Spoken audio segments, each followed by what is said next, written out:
you guys. Welcome. Welcome to Yeah. Dreamcon. Yes, welcome. Welcome.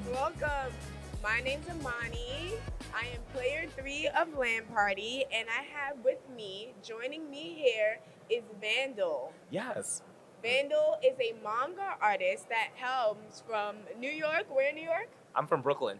Brooklyn. Yeah. Brooklyn. Hype it up. Put a year on it. Yeah. Right, Let's see, go. I just moved to the Bronx, so I'm losing my Brooklyn. Oh my God, it's all right. We'll get it back for you. We got you. He's going to give me my Brooklyn card. So my first question, Vandel, is Yes. what do you do?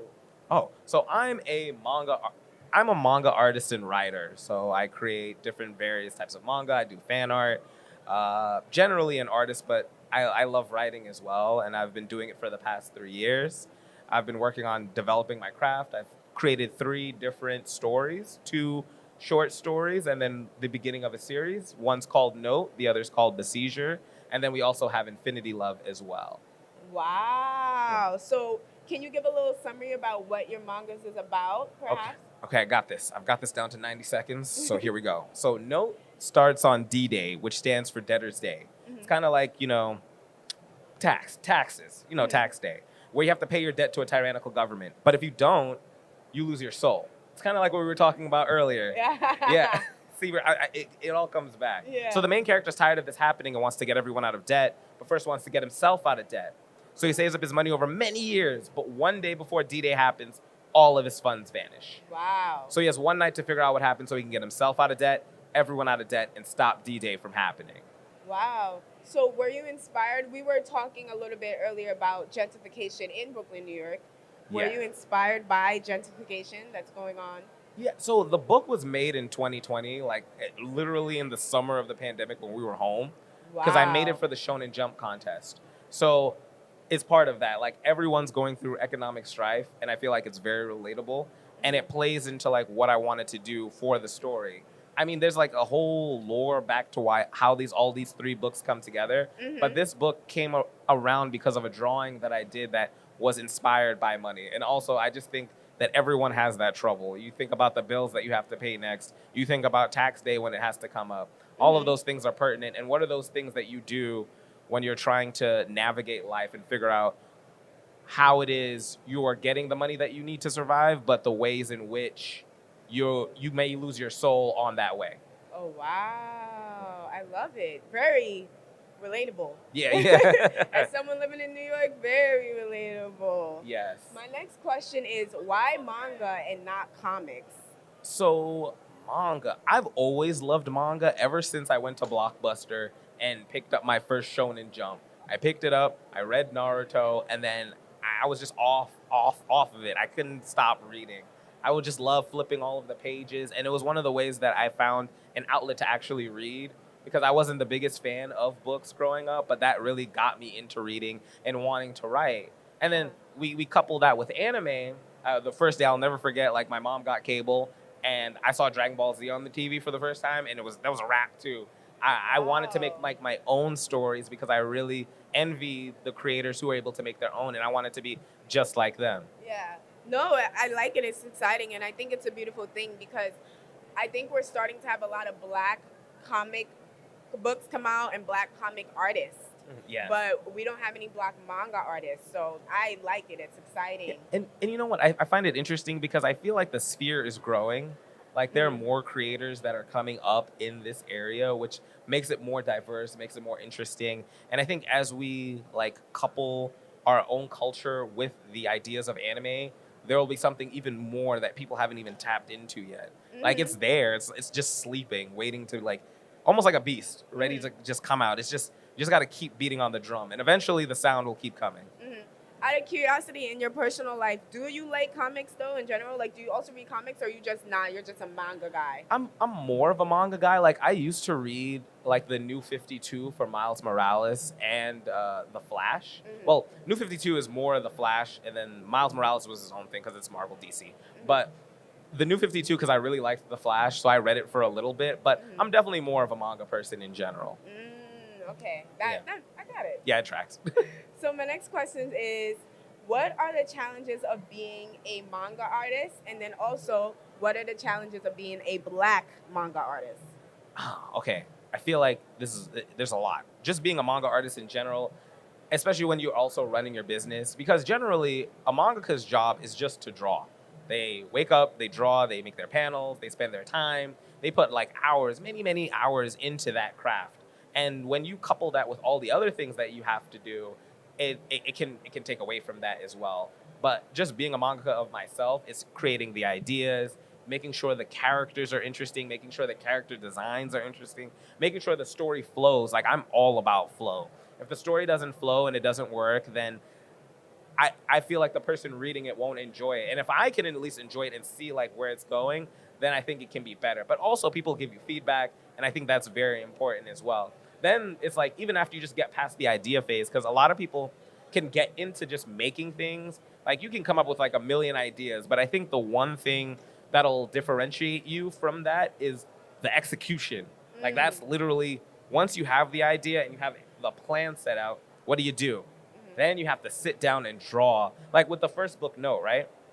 It was made in 4 months. I had 1 month about to like get the story together, write the script. Then I had 3 months. Every day was 12 hours. Waking up, draw. Sleep, draw. The only time I took a break was to actually just eat. And that felt like a luxury in and of itself. Like, it's very grueling. Like, a lot of people who do study or look at manga will hear about stories of mangaka. And while they are harsh, like, when you actually experience it, it's like, do you really want to do this? Is this the thing you want to do? Like, if you don't really love it, it's difficult. That's very hard. Wow. And then let's shift gears. So like, being a black mangaka, it's like when I'm here at Dreamcon, like I'm just like, I feel all the love. Everyone always tells me, like, I get so much love from everyone. Like, oh my God, I wish I had this when I was growing up. I wish I got to see characters that looked like me. I think that's like the biggest part of being like a black mangaka. Like, you get to do the thing that kid you wanted. And I think you get to show that to the world, and everyone gets to resonate with that. I mean, it can also be hard too, in the sense that maybe you might not get into some spaces because people think that your product may be too niche, or they might think that it might not fit, or whatever other reason might be out there. But I think at the end of the day, even with all those adversities at hand, the one thing that you should take away is that you should create something, make it, and push it forward. If you don't do the thing, if you're not there, if you don't show up, nothing will happen. And that's where like the most important part is that execution. Show up and show out. Yeah. Yeah. No, that's beautiful. That's beautiful. We talked about this earlier a little bit. How has living in BK inspired your art? We talked a bit about gentrification, and yes. Are there other ways? I mean, and you did it in the pandemic. Yes. Too. So, I mean, there's a lot of things that shape like how I make my art. A lot of the times it comes from just sitting and thinking, like a what if. What if someone went left the other day, stepped on a snail, and now everything explodes? How does that like relate into a story? But like, going back into the gentrification aspect, it's just I see it every day when you're walking up and down like a Church Avenue. You see so many people, like the disparities is crazy. You'll see like one building will disappear one day, and then a new affordable building will come up, but it's not really affordable. And you wonder who even gets to live there. It's difficult. Like, and I think that at least with manga, in that sense, like creating these stories is a way to escape part of that and also be a mirror to what's going on. I think it also comes back to Note. Like, you're looking at like, what would you do to get out of that situation? How far would you go? And I think that's like the reflection of my main character, Caesar, what he's looking at himself. Like, he wants to help everyone, but he also wants to help himself first. But in helping himself first, does he lose who he is? It's those questions I feel like that can even be asked in gentrification when you want to move away from a certain area to another area. What are you giving up? Because everything has a cost, even if you can't see it. Like, there are things that cost things. And I think that with that, it inspires a lot of the things that go into my manga. Like, I want people to see that there are other ways of doing things or themselves in different types of stories, and there are ways and outlets. Because in anything I do for making manga, there has to be a message, because I'm trying to say something to somebody. Wow. Like about something. I just want you to get that idea. Wow. I know this is probably very far in the future, But would you eventually like to see your mangas adapted into anime? I would love that. Like I would. Would that be like the end game for you? And yes, and it's funny because a lot of the times when I'm storyboarding it, I'm looking at it in the form of anime. So I'm always thinking about like what this frame would look like if it was animated, even if it's still. Like I still love to have the motion, the dynamics, the feeling. There's this term in anime, like when the animation peaks, it's called sakuga. And sakuga is like this interesting point where everything you know it when you see it. I don't know how to explain it to you, but you feel it. And I want every panel in my manga to feel like sakuga. Like you're just like, oh my god, this is amazing. I can't. So that's what I'm looking for when eventually we get to the anime. But right now, the real goal is to get the ideas. Like, even though I'm on the third book, I still feel like there's way more that I need to do in terms of learning the process and getting better. Like, I want to refine it until it's like I can get like 6 books out for the year. Like, that's like the process. Like, but I'm excited about that part because each book has been an improvement on the last. So I'm seeing that, oh, I'm getting closer to the goal. And once I can get at least a lot more of my ideas out, the anime will be just right there. Beautiful. So my next question is, what inspires you in general? Okay, so first laying the ground. I say there's 3 things. First, it's my parents. My dad. My dad is my biggest fan. I love him to death. He's been shouting me out since I was drawing like scribbles on paper. He's always believed in me. There was even a time where I almost stopped drawing and he kept pushing me. And it was just like in a positive way. He was like, keep going, keep it going. And he always really believed in my art. So he's definitely #1 fan. And then there's also my mom. My mom, she is the best. I love her to death. She is like my everything. She helped pay for all of the art supplies, take me to all the classes. She supported everything in every which way that she could. And they both together like really helped bring me to this point. Because without them, I wouldn't be here. So I gotta give shout outs to the parents. And then also I gotta give shout out to my team. My whole team that is here, because I appreciate them. I wouldn't be here without them for sure. So they're like, yeah, so, shout out Princess, shout out to Duke, shout out to Selly, shout out to Sam, shout out to our DJ Kosame at the booth right now. I appreciate all of them. When you're thinking about making manga, right? I'm gonna come back to the question. It's not a solo endeavor, like in general. Like art is collaborative by nature.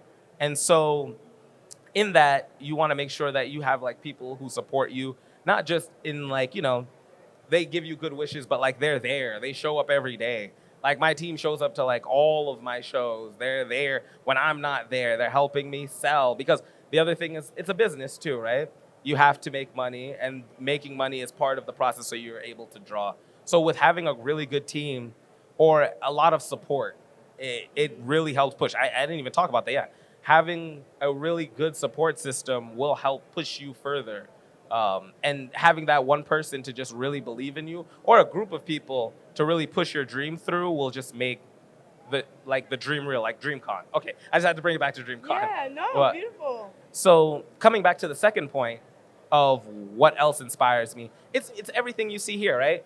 Dragon Ball Z, Naruto, One Piece, Bleach, all of those series really, how do I put it? How do I put it? They all inspire me to like want to do what they do, but I want to put my own twist on it. And I want it to be better. I want it to be like even crazier. Like I love like a lot of the twists, all of the ideas. I'm like, how did you think of that? Who put that idea in your head? And then how did you take from other things and like combine it together? It's fascinating. So that's the second thing that inspires me. The third thing that inspires me is like just I want to be the best. Soon everybody here, I hope, will have fan art of my manga. That would be amazing. I'd feel like I made it in that point. But it'd be great. I just want to be the best at the thing that I do. Anything I try to do the best I can. I go all in. So those are the 3 things I would say like really, really inspire me. No, I love it. That is beautiful, and it's very inspirational. I love you paying homage to your team. I love you paying homage to your family. Yeah. They must be so grounding. Yeah, they really are. They really are. I appreciate them. Yeah. So my next question is, what's your favorite manga right now that you're reading? Or in general, also. Ooh, favorite manga? All right. So I have three. Three tops. But one's not a manga. One's an anime. Perfect. Well, I think it has a manga, but I haven't read it. So Samurai Champloo, one of my favorites. Like, I can watch that every day, out of order, and everything is just amazing. One of the books, Besiege, was inspired partially by it. I loved the characters Mugen, Fu, and Jin.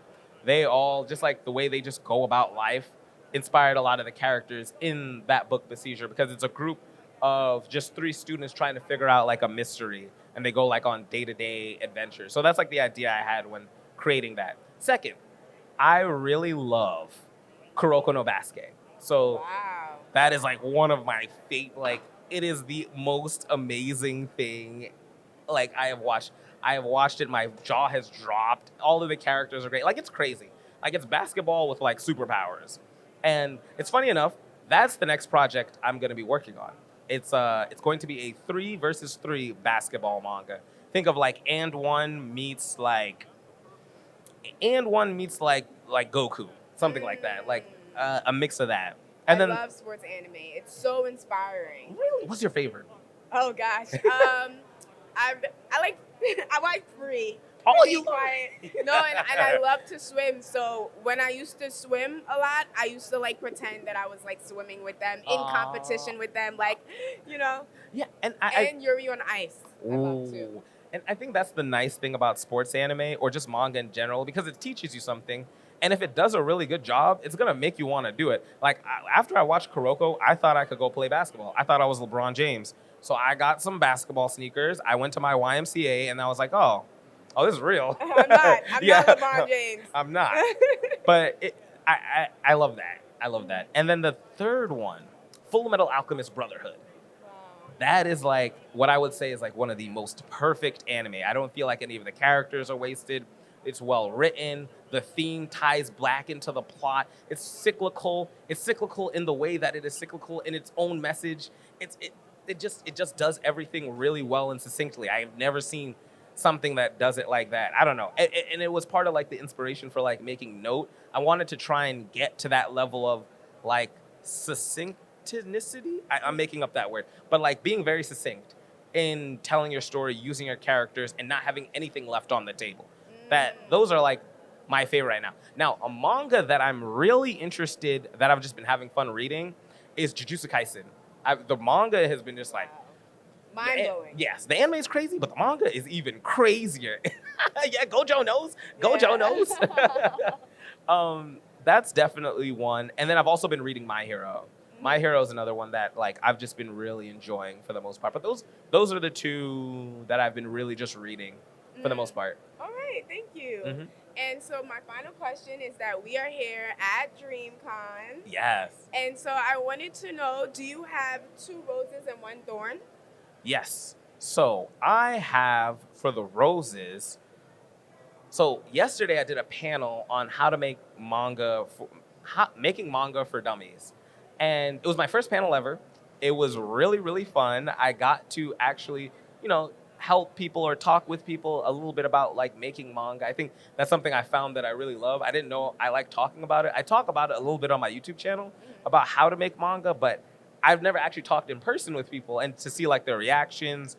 I just feel like it's very informative and helpful because I think maybe it's like a selfish thing of mine, but I want everyone's manga to be like amazing. So when I read it, I'm like, oh my God, it's amazing. And not that I had help in the process, I just get to see more great manga and then there's just more out there. So that was 1. That's nice. 2 is everyone I got to meet. Like, this is the 3rd year we've been doing Dreamcon. So it's like the amount of people who have just come back and the new people who have been showing love. It's just been amazing. And we even got to like meet like some cool content creators like Patrick and even Fiction.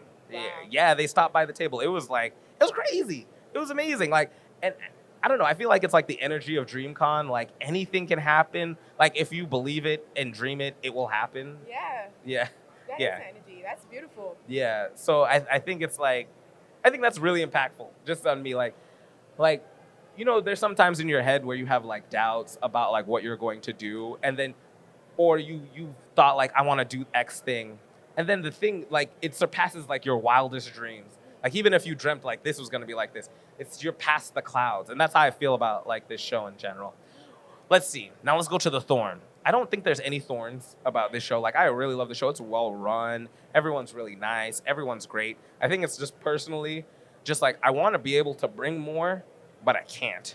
So it's like I've even tried figuring out like ways to repackage my art, have it formulate in different ways, trying to make it smaller, trying to make it foldable, because like since coming from like Brooklyn, right? I didn't drive all the way down here. I don't have the energy for that. But taking it on the plane, like I have a whole picture of just like 8 suitcases just stacked on top of each other, because I just want to bring everything here to you guys. And it's just like figuring that out. And if there was like a way to make it easier, it'd be great. But that's the only thing. Like if I could figure out a way to get more stuff here, it would be even better. But I love Dreamcon. There's like, yeah. No, of course. And I really loved what you said about like the energy of Dreamcon. Like if you could dream it, it can happen.